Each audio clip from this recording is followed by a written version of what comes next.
কতটা কষ্ট লাগে বলুন তো? এত সেজেগুজে দুজন প্ল্যান করে ঘুরতে যাব বলে স্টেশনে যাওয়ার পরই বৃষ্টি দিদিভাইয়ের জন্য আবার বাড়ি ফিরে আসতে হলো আর কি। হ্যাঁ, সেদিন আমার সাথে ঠিক এমনই হয়েছিল। আমি মানসী চলে এসেছি আবারও একটা নতুন ভিডিও নিয়ে আপনাদের সাথে। অনেকদিন বাজে ওয়েদারের জন্য কোথাও বেরোতে না পারায় সেদিন খুব ইচ্ছা হলো একটু বেরোনোর। তাই খুব তাড়াতাড়ি রেডি ফেডি হয়ে বেরিয়ে পড়লাম।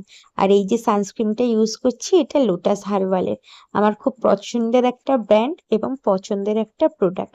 অনেক বছর ধরে আমি এটা ইউজ করছি, ম্যাট ফিনিশ, সাথে সাথে ফাউন্ডেশনেরও কাজ দেয়। আর এই যেটা ইউজ করছি এটা হচ্ছে সুইস বিউটির 2 in 1, যেটা একসাথে আইল্যান্ডের সাথে সাথে ভুরুটটাও থাকে। আমি খুব একটা কাজল পরতে পছন্দ না করায় এই আইল্যান্ডারটাই পরে নিলাম এবং ভুরুটাও একটু ঠিকঠাক করে নিলাম। হালকা একটু ফেস পাউডার দিয়ে মুখটা মেকআপটা টাচ আপ করে নিলাম এবং খুব আনন্দ হচ্ছিল জানেন তো, যে অনেকদিন পরে বেরোবো, এত বৃষ্টির জন্য কোথাও বেরোতে পারছিলাম না বলে।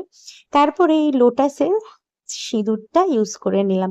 এই সিঁদুরটা আমি সিঁদুর হিসেবে ইউজ করি এবং সিঙ্গার হিসেবেও ইউজ করি। পুরো একদমে কটকটে লাল, যেটা পুরো সিঁদুরের কাজ করে। আর এই সুইস বিউটির লিপস্টিকটাও লাগিয়ে নিলাম। এই কালারটাও আমার খুব পছন্দের একটা কালার। এত সুন্দর করে সেজে চুলটাকে বেঁধে যখন বেরোবো, তখন ওয়েদারটা কিন্তু বেশ ভালো ছিল, একটু হালকা হালকা মেঘলা। ভাবলাম হয়তো বৃষ্টি হবে না, কারণ সকাল থেকে হচ্ছিল না। তারপর দুজনে একটু রেডি হয়ে যেই বেরিয়ে স্টেশন অব্দি গেছি, ব্যাস শুরু বৃষ্টি। খুব রাগ হচ্ছিল বিশ্বাস করুন, কিন্তু ওয়েদারের ওপর তো কারোর কিছু করার নেই। যাই হোক, ফিরে আবার বাড়ি আসতে হলো।